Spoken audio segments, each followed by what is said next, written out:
तो यार कैसे हो आप सब लोग। आई होप आप सब लोग बढ़िया होंगे। गाइस इस वीडियो में मैं बताने वाला हूँ मास और वेट के बीच में मेजर डिफरेंस। काफी लोग अक्सर कंफ्यूज होते हैं मास और वेट को लेकर कि क्या वो मास और वेट सेम होते हैं या अलग अलग। तो काफी कंफ्यूजन रहता है बच्चों के मन में। तो आज इस कंफ्यूजन को दूर करते हैं। So hey guys, this is Vikas Chauhan and welcome to my YouTube channel.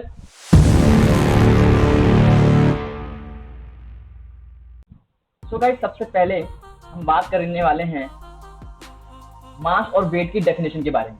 ठीक है, तो मास की डेफिनेशन क्या कहती है इसके बारे में पढ़ते हैं सबसे पहले। तो मास की डेफिनेशन कहती है the mass of a body is the quantity of matter contained in it. यानी किसी बॉडी का मास मैटर की वो क्वांटिटी है जो उसके अंदर होती है। It is a basic property of matter. Mass जो है मैटर की एक बेसिक प्रॉपर्टी होती है। It does not depend on the temperature, pressure और location of the body in space. यानी कि जो मास है वो टेम्परेचर, प्रेशर और किसी बॉडी की लोकेशन पे डिपेंड नहीं करता कि कोई बॉडी कहाँ पर रखी गई है, उससे उसे कोई मतलब नहीं है। मास एक कांस्टेंट क्वांटिटी है, सिंपल भाषा में कहें तो। The SI unit of mass is kilogram. SI unit mass की जो होती है वो केजी होती है, किलोग्राम होती है। ठीक है, अब बात करते हैं वेट की। वेट की बात करते हैं। वेट की डेफिनेशन क्या कहती है? The weight of a body is the force with which a body is pulled toward the centre of the अर्थ। मतलब किसी बॉडी का वेट वो फोर्स है, किसी बॉडी का वेट वो फोर्स है जिससे कि किसी बॉडी को खींचा जा रहा है अर्थ के सेंटर के थ्रू, अर्थ के सेंटर की तरफ उसे खींचा जा रहा है किसी बॉडी को। ठीक है, it is equal to the product of the mass of the body and the acceleration due to gravity of the earth on body. मतलब जो वेट है वो मास और एक्सेलरेशन ड्यू टू ग्रेविटी के प्रोडक्ट के इक्वल होगा, जिससे कि हमारा ये फॉर्मूला निकल के आ जाएगा weight equal to mg। m मतलब mass of the body, g मतलब एक्सेलरेशन ड्यू टू ग्रेविटी, जिसका वैल्यू होता है 9.8 मीटर पर सेकंड स्क्वायर। राइट, आपको पता ही होगा। ठीक है, अब देखते हैं आगे। As the value of g changes from place to place, जैसे जैसे g का वैल्यू बदलेगा place to place, so the weight of a body is different at different places. मतलब बॉडी का वेट भी अलग अलग जगहों पर अलग अलग होगा।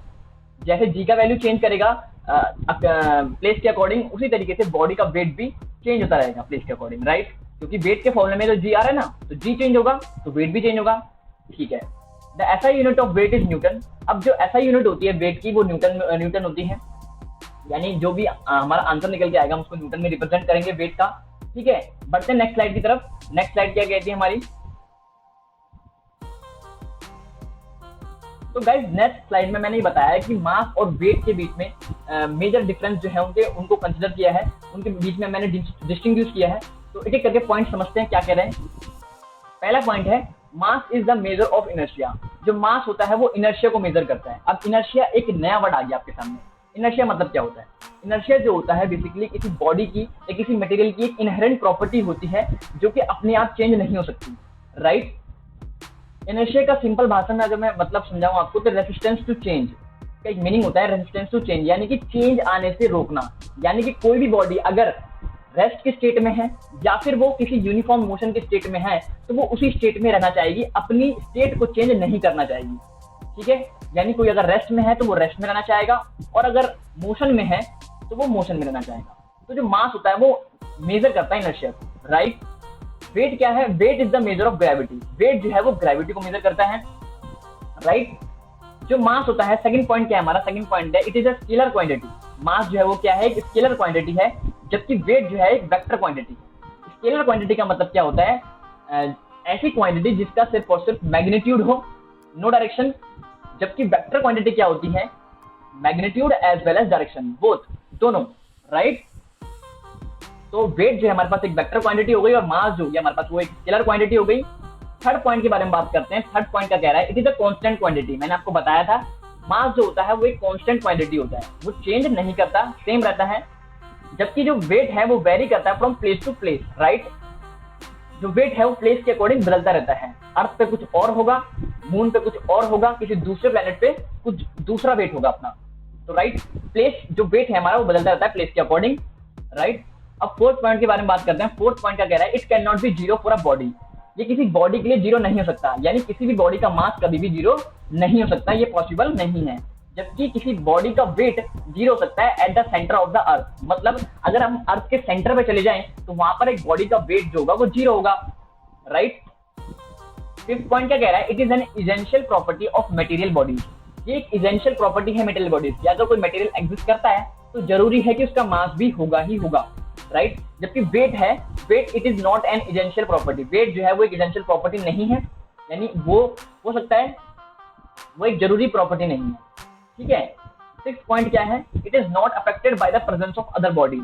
जो मास होता है वो कभी भी दूसरे बॉडीज की प्रेजेंस से अफेक्टेड नहीं होता है, यानी दूसरी बॉडी आप पास में रखे हैं या नहीं रखे हैं उससे मास को कोई फर्क नहीं पड़ता। मास एक कांस्टेंट क्वांटिटी है, जैसे कि मैंने आपको बताया पहले भी, ठीक है। वेट क्या है, it is affected by the presence of other bodies. जो वेट होता है वो दूसरे बॉडीज के प्रेजेंस से अफेक्ट होता है, उसको दूसरे की बॉडी से फर्क पड़ता है। अगर हमारे आसपास कोई चीज होगी तो उससे दूसरे के वजन में चेंज आ सकता है, ठीक है। 7 पॉइंट कह रहा है कि जो मास की यूनिट होती है वो ग्राम किलोग्राम होती है, ठीक है। ग्राम किलोग्राम में आप मास को मेजर कर सकते हो, जबकि वेट जो है, वेट की यूनिट क्या होती है, dine, Newton, etcetera.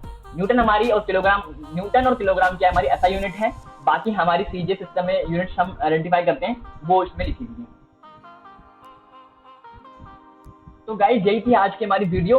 I hope जो भी मैंने आपको इन्फॉर्मेशन दी होगी वो आपके लिए यूजफुल होगी। वीडियो को एंड करने से पहले मैं आपसे एक रिक्वेस्ट करना चाहूंगा कि अगर आपको वीडियो पसंद आई है और आपको समझ आया है तो वीडियो को लाइक कर देना, अपने दोस्तों के साथ शेयर कर देना और चैनल को सब्सक्राइब करके बेल आइकन को प्रेस करना मत भूलना।